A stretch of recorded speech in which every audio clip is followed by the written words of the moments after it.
Gracious God, give us your Spirit now and speak through and among us. We may all hear your voice this day.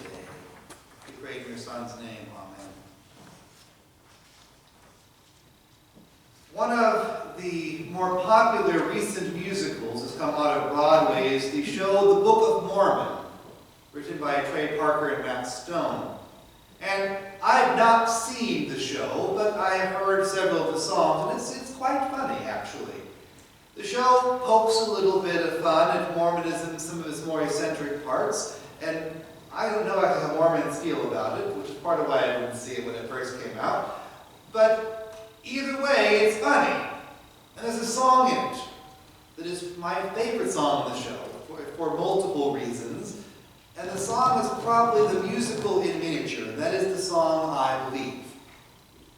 In the song I Believe, one of our main characters is trying to wrestle with his faith and understand who he thinks he is and where he thinks he's going. And he does this long monologue about what it means to be a Mormon.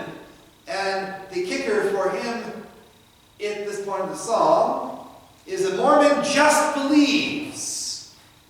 Even though it's a list of really strange and odd things that he gives in the song, he comes to the conclusion a Mormon just believes.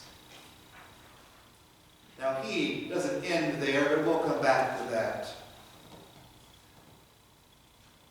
When we talk about the Christian faith, there are those within the Christian tradition that would say a very similar thing, that a Christian just believes.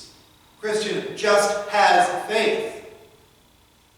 And for those who say that, this morning's epistle reading is one of those moments where they latch onto. Paul is writing about Abraham and Abraham's great faith in God. How Abraham had faith that God would bring forth a son being Isaac. Even though it made no sense for a 99-year-old male to suddenly have a son, and a wife who had been barren all of their marriage to suddenly have a son, Abraham had faith in God to deliver on God's promises, and Abraham just believed, don't you know? And that was credited to him as righteousness. He was given credit for believing, and it was that made him righteous. Except that's not really what happens in the Old Testament. As my confirmands will tell you, because we worked through this particular story in some depth, Abraham doesn't just believe. He doubts and he questions and he's not sure. And God says, hey, Abraham, you're going to be an ancestor of many nations. Abraham says, okay, but I don't got any kids. And God comes again. Abraham says, I still don't got any kids. And Abraham says, you know what? I understand, God, the solution is to use my wife's concubine and make her like a half-wife, and that'll be my son who the promise will go, and it'll work. So that works horribly for Tamar and for Ishmael, and even for Sarah and Abraham. And that's not the one to whom the promise comes. But Abraham doesn't just believe. He messes up again and again and again. So what does Paul mean by faith? Paul means what the word really means. We in the 21st century have come to think of faith as a time in which you simply set aside your scientific rational mind and say, but God says these list of things that are true, therefore they must be true, and that's what faith is. But that's not what faith was for Paul. That's not what faith was for 1,000 years of Christian theology. Faith was trusting. Trusting in God. To have faith in God was to trust in God to do what God had promised. To trust in God to do and be present. That's what faith in God meant for Paul. That's what faith in God meant for Abraham. It's not a Christian just believes, but a Christian trusts. To have faith in God is to say that I have seen God at work in the world. I have heard the stories of God at work in the world. And because of these things, I trust that God is still at work in the world. And that in the midst of it all, God is present. And I trust in God to be there, and to guide and to lead. I trust in God to keep God's promises. That's what faith is in the Greek, Bibles, and for Paul. Faith is trusting in our Creator. Sometimes even when it seems really hard to do so, but trusting anyhow. It's not believing in a really hard to believe story. It's not setting aside your brain, your thinking. It's trusting. It's trusting.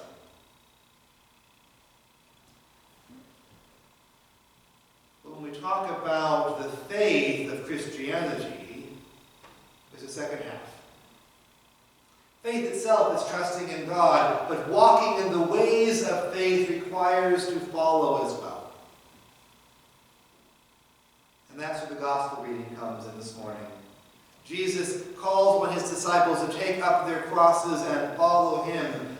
Now, in the gospel, it's very much a calling toward Jerusalem, a calling toward the cross that is to come. Jesus, who is walking to stand in the way of the status quo, to oppose the temporal authorities and those who are perpetuating injustice. Jesus is going to be crucified, and he knows it. Now we can quibble, depending on how you want to interpret Jesus, whether Jesus knows it because he's God and God knows everything, or because Jesus is just a smart guy and knows that to go into Jerusalem at the Passover, when the Romans are in the city and in power, and say, hey, the power structures that are right now are bad, it's just a good way to get killed. The Romans didn't take kindly to those who opposed them, much less those who did it on Passover. But Jesus knows the path he's walking and where it leads. And he wants his disciples to walk a similar path. Now, he doesn't want us all to be killed, but he wants us all to understand that there is a cost to being a disciple. And that cost is all of whom we are. Because it's not enough as Christians to simply trust in God. We have to put that trust into action. I said that the singer of the song, I Believe, says a Mormon just believes. And I've not seen the show, so I might be a little wrong. I don't think I am. Ultimately, it's not the Mormon coming out and just preaching beliefs that does any change or any good within the confines of the show.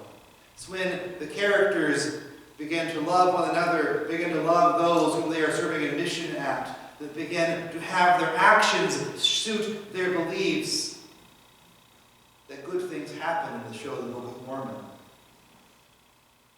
The same is true for us. Those of us who have faith in God must also follow the ways of Jesus, that our actions suit our words. We're called to love others, and to love others by how we act, by how we live, by how we share with those in need, by offerings, by our food items, by how we respond to those we see on the streets. We're called to love others by working for justice, for calling for a place for those who have no place, for a home to those who might feel homeless, being father and mother and cousin and friend and brother and sister, those who feel familyless, who feel alone. We're called to stand and oppose those who perpetuate injustice, even when those are the status quo, even when those who do so are the leaders in our nation and our world. be people who follow the ways of Jesus Christ, even though we know there will be costs. For there will be.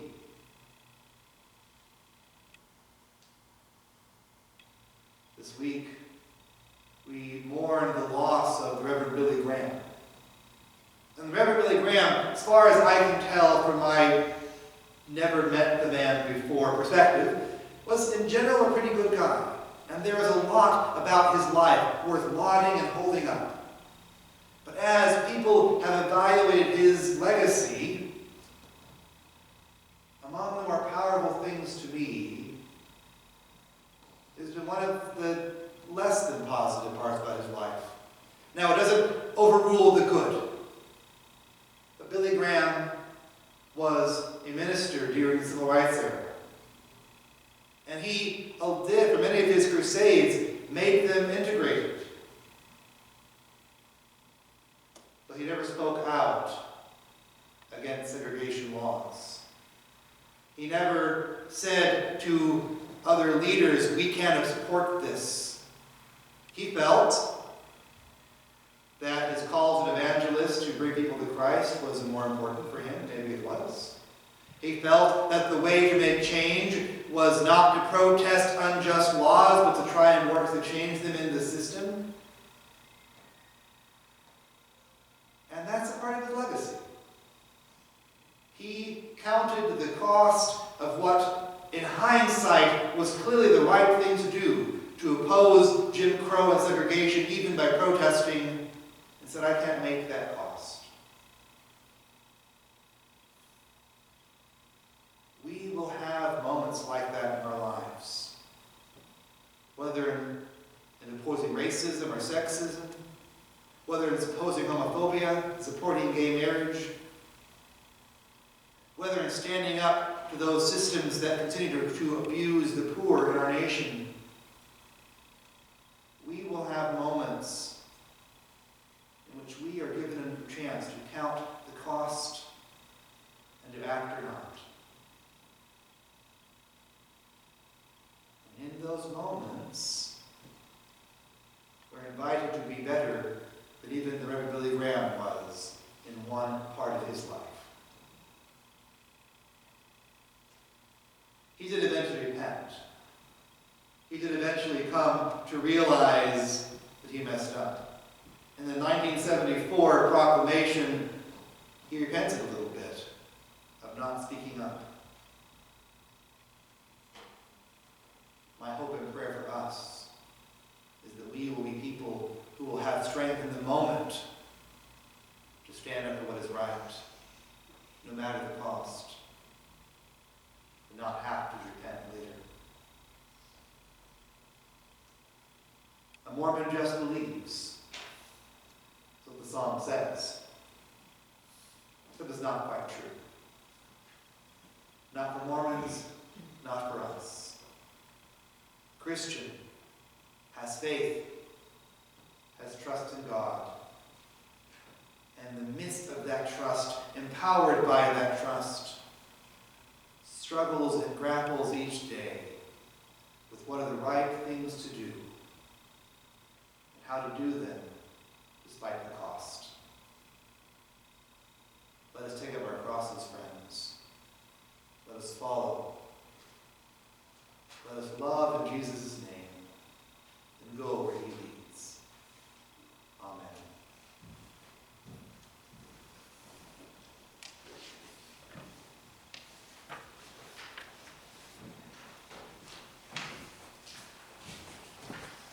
Will you please join in our sermon hymn?